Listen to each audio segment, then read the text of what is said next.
Hello everyone, good morning and welcome to Learn University. तो आज का करंट अफेयर हम स्टार्ट करते हैं। तो करंट अफेयर में आपको क्या मिलता है? करंट अफेयर में आपको यूपीएससी, एसएससी, बैंकिंग या कोई भी एग्जाम जहाँ पे करंट अफेयर पूछा जाता है उसके लिए इम्पोर्टेंट न्यूज़ मिलती हैं। उसके बाद आप अगर फाइनल ईयर स्टूडेंट हैं या प्रोफेशनल कोर्सेज के स्टूडेंट हैं, आप जीडीपीआई की तैयारी कर रहे हैं, तो उसके लिए आपको टॉप न्यूज़ मिलती हैं, जिससे कि आप करंट के जो टॉपिक्स हैं उनके साथ अवेयर रहें और अपने जीडीपीआई में अच्छी तरह से अपने पॉइंट ऑफ व्यू को रख सकें। तो ये उन सारे स्टूडेंट्स के लिए इम्पोर्टेंट है जो कि प्रिपरेशन कर रहे हैं किसी भी एग्जाम की। अफेयर में मिलता क्या है? करंट अफेयर में आपको मिलता है डेली करंट अफेयर्स मिलते हैं आपको, ठीक है। उसके बाद वीकली करंट अफेयर मिलते हैं, मंथली करंट अफेयर मिलता है और ईयरली करंट अफेयर आपको मिलता है। इसके बाद देख लेते हैं आज के हम जो करंट अफेयर का जो सेशन है इसमें हम क्या क्या देखने वाले हैं। हम इसमें देखेंगे जो सीबीएसई एग्जाम्स के बारे में कुछ अपडेट्स आई हैं उनके बारे में हम देखेंगे क्या क्या वो अपडेट्स हैं, क्योंकि एग्जाम्स होने वाले थे मई में। उसके बाद रसिया एंड यूक्रेन की कुछ कॉन्फ्लिक्ट चल रहे हैं, उसके लिए यूएस ने भी कुछ बीच बिचाव करने की कोशिश करी है, तो उसके बारे में हम बात करेंगे। और बात करेंगे कि फुकुशिमा वाटर जो है न्यूक्लियर पावर प्लांट था, उससे फुकुशिमा न्यूक्लियर पावर प्लांट था, उससे वाटर रिलीज कर रहा है जापान। तो क्या है प्रॉब्लम, क्या है, क्यों वर्ल्ड उसको अपोज कर रहा है। और भुवनेश्वर कुमार को एक अवार्ड मिला है, उस अवार्ड के बारे में हम देख लेंगे।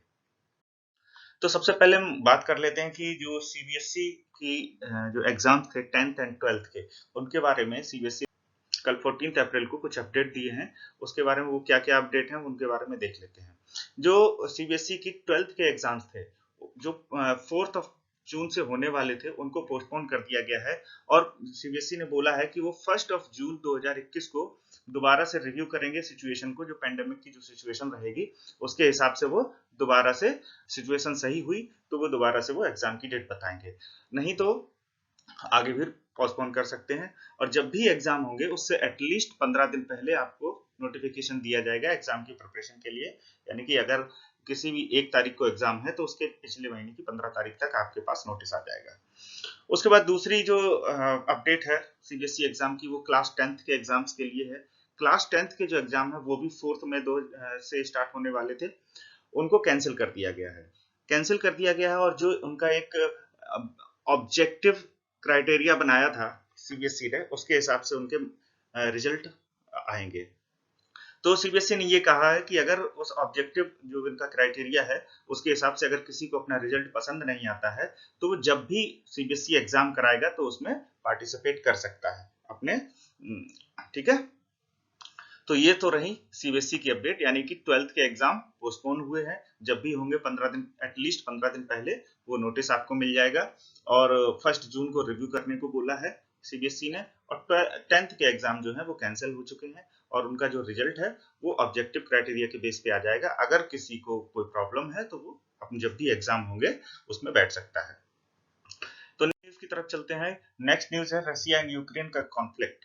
एक्चुअली 1991 में जब रशिया से यूक्रेन अलग हुआ, यूएसएसआर टूटा तो यूक्रेन अलग हुआ, तो उसके साथ साथ कई सारे कॉन्फ्लिक्ट चलते चले गए, ठीक है। तो जो ये कॉन्फ्लिक्ट स्टार्ट हुआ यूक्रेन और रशिया का, वो 2014 से स्टार्ट है।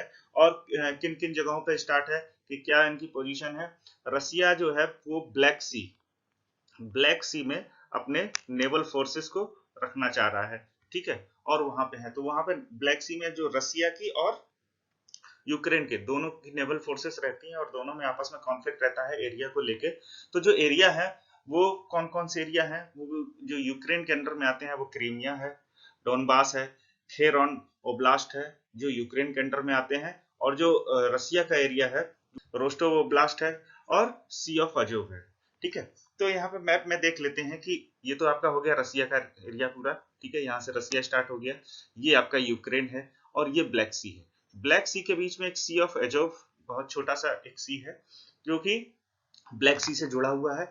इसी में ब्लैक सी में जो ये आप देख रहे होंगे ये रसिया बॉर्डर से मिलता है। तो ये तो आपके जितने भी सारे एरिया हैं, ये आपके क्रीमिया इधर पड़ता है, आपका डॉनबास इधर है, ये सारे एरियाज हैं। इनमें इनको लेके एक दूसरे की आर्मी में कॉन्फ्लिक्ट चलता रहता है, ठीक है। तो रसिया के लिए के पॉइंट ऑफ व्यू से ये क्यों इंपॉर्टेंट है, क्योंकि रसिया यहाँ से कहीं से सी से जुड़ा नहीं हुआ है। तो रसिया का क्या है कि अगर ये सी ऑफ अजोव के पे कब्जा करके ब्लैक सी में वो अपनी प्रेजेंस बनाए रखना चाहता है, जो ब्लैक सी से प्रेजेंस के बाद वो मेडिटेरियन सी और सुएज कैनाल तक पहुंच सकता है। तो रसिया के पॉइंट ऑफ व्यू से ये इसलिए इंपॉर्टेंट है, तो दोनों एक दूसरे से कॉन्फ्लिक्ट करते रहते हैं। तो इस टाइम जो कॉन्फ्लिक्ट है वो ज्यादा बढ़ गया है। रसिया ने जो है बहुत सारे ट्रूप्स बॉर्डर पे पहुंचा दिए हैं। तो यूएस ने उसमें कहा है कि रसिया से कि आप आइए, बैठिए, हम लोग बात करते हैं, एक समिट की तरह से बात करते हैं कि जो भी कॉन्फ्लिक्ट है उसको कैसे निपटाया जाए। तो उसके बारे में सारी बातें चल रही हैं। तो इसलिए जो न्यूज है वो बताना इसलिए इम्पोर्टेंट था, जो रसिया और यूक्रेन है जो एक दूसरे से बॉर्डर शेयर करते हैं, तो कहाँ कहाँ पे कॉन्फ्लिक्ट है। तो ये सी ऑफ अजोव है जो यहाँ से कॉन्फ्लिक्ट स्टार्ट है, और ये ब्लैक सी में दोनों अपनी अपनी प्रेजेंस बनाए रखना चाहते हैं। और ये जो सारा एरिया है, जो लैंड एरिया है, ये सारा जो कॉन्फ्लिक्ट का कारण है। ठीक है, तो उसके साथ अब नेक्स्ट न्यूज में इसमें देख लेते हैं कि जो कॉन्फ्लिक्ट है क्या क्या है, कि ये सारे जो पॉइंट्स हैं, इन सारे एरियाज में रशिया और यूक्रेन के जो जहां पर रशियन आर्मी के प्रेजेंस है, और कुछ इससे कुछ यूक्रेन से जुड़ा हुआ है, कुछ जॉर्जिया से जुड़ा हुआ है। तो रसिया यहाँ पे अपना प्रेजेंस रखना चाहता है ब्लैक सी में। तो अगर ब्लैक सी में प्रेजेंस रहेगी तो वो यहाँ से आके मेडिटेरियन सी में आ सकता है। तो नेक्स्ट चलते हैं। नेक्स्ट है Japan to start releasing Fukushima जो वाटर है into the ocean. Fukushima nuclear power plant है, जिसमें आपको याद होगा 2011 में सुनामी जो आई थी जापान में, उसकी वजह से 3 रिएक्टर थे उनके, जो वो उनसे न्यूक्लियर रिलीज होने लगा था, यानी कि वो मेल्ट होने लगे थे, और उनको ठंडा करने के लिए वाटर का यूज किया गया था। उस वाटर का जो यूज हुआ था, उस वाटर में वो रेडियो एक्टिव हो गया था। रेडियो एक्टिव वाटर को स्टोर कर लिया गया कई सारे टैंक्स में। अब वो क्या हो गया कि इतने दिनों बाद वो टैंक जो हैं वो उनकी हालत खराब हो रही है, और वो रिलीज हो रहे हैं, यानी कि वो लीक हो रहे हैं टैंक। तो उसको बचाने के लिए जापान ने क्या कहा है कि जापान ने कहा है कि हम वाटर को ट्रीट करके, यानी कि उसमें से हम जो रेडियो एक्टिव मटेरियल का कंटेंट है वो निकाल के हम जो पैसिफिक ओशन है उसमें हम रिलीज करेंगे। तो उसको क्या है कि जो वाटर जो रिलीज होगा वो 2022 से स्टार्ट होगा रिलीज, जापान बोल रहा है। ठीक है, और उसने कहा कि water will be treated and diluted, यानी कि वाटर को ट्रीट किया जाएगा, जिस जो भी उसमें रेडियो एक्टिव मटेरियल है तो उसको ट्रीट किया जाएगा और डाइल्यूट भी कर दिया जाएगा। ठीक है, और कहाँ तक लाया जाए कि जो ड्रिंकिंग वाटर है उससे के लेवल पे लेके आया जाएगा। तो इसको अपोज कौन कर रहा है? इसको अपोज कर रहा है फिशिंग इंडस्ट्री जो है जापान के आसपास की, वो इसको अपोज कर रही है। इसको चाइना अपोज कर रहा है और साउथ कोरिया अपोज कर रहा है। तो फिशिंग इंडस्ट्री का क्या है कि रेडियो एक्टिव अगर मटेरियल अगर उसमें चला गया पानी में, तो उनके जो फिशिंग जो इंडस्ट्री है उसमें कुछ प्रॉब्लम्स आएंगी, इसलिए वो अपोज कर रहे हैं। चाइना कह रहा है कि पानी खराब हो जाएगा, और ये एक लॉन्ग टर्म में जाते जाते, क्योंकि कहा जा रहा है कि जो इतना पानी है वहां पे मिलियंस ऑफ टन, कि वो कम से कम 10 साल लग जाएंगे उसको ट्रीट करने में और उसको पानी को बाहर निकालने में, ओशन में छोड़ने में।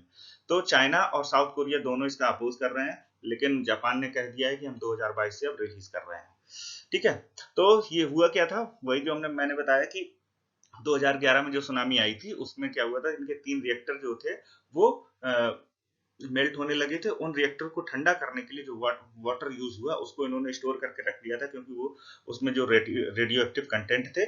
तो उस वाटर को अब ये रिलीज कर रहे हैं, क्योंकि अब वो वाटर टैंक पुराने हो चुके हैं और इनके पास नए वाटर टैंक बनाने की जगह नहीं है वहां पे, और लीक होने लगे हैं।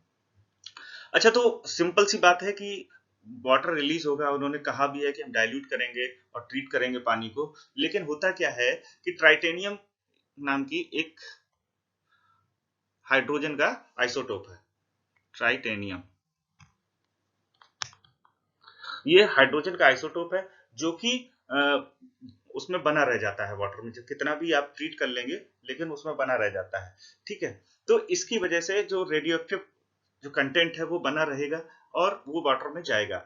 लेकिन जो कई सारे जो संस्थाएं हैं, जो न्यूक्लियर सोसाइटीज हैं, वो कह रही हैं कि हाँ, जो ये टाइटेनियम है ये ह्यूमंस के लिए सिर्फ ह्यूमन को खतरा है, लेकिन वो भी बहुत ज्यादा स्केल पे जब ये जाए, लेकिन जो अगर ये ट्रीट करेंगे तो इतना ज्यादा लेवल पे नहीं जाएगा, तो इससे ज्यादा खतरा नहीं होगा, लेकिन खतरा तो होगा। तो उसी चीजों पे ये कॉन्फ्लिक्ट चल रहा है कि जापान कह रहा है कि हम पानी छोड़ेंगे, हमारे पास उसको स्टोर करने का कोई क्षमता नहीं है, हम उसको ट्रीट करके छोड़ेंगे। और चाइना, साउथ कोरिया और जो फिशर इंडस्ट्रीज है जापान की, वो उसका अपोज कर रहे हैं। तो देख लेते हैं कि जो आपका फुकुशिमा जो न्यूक्लियर पावर प्लांट है वो कहाँ, ये पूरा आपका देखो यहाँ से यहाँ तक ये जापान का एरिया पड़ता है। तो फुकुशिमा जो न्यूक्लियर पावर प्लांट यहाँ पे है, अगर ये पानी यहाँ पे छोड़ा जाएगा इस ओशन में, तो ये सारा जो एरिया है वाटर का, ये सारा इन्फेक्टेड होगा। इसीलिए साउथ कोरिया और चाइना अपोज कर रहे हैं इसको कि भाई इस पानी में हमारे पानी को गंदा मत करिए। नेक्स्ट है भुवनेश्वर कुमार को ICC player of the month का अवार्ड मिला है, जो कि मार्च 2021 के लिए मिला है। आईसीसी ने 2021 जनवरी से प्लेयर ऑफ द मंथ का अवार्ड जो देना शुरू किया था, उसमें सबसे पहला अवार्ड जो मिला था जनवरी 2021 में, वो मिला था ऋषभ पंत को। उसके बाद फरवरी 2021 में मिला था रविचंद्रन अश्विन को, और जो मार्च में मिला है वो किसको मिला है? भुवनेश्वर कुमार को। ठीक है, तो इसको देख लीजिएगा आप। तो आज के करंट अफेयर्स में इतना ही, मिलते हैं कल के करंट अफेयर में।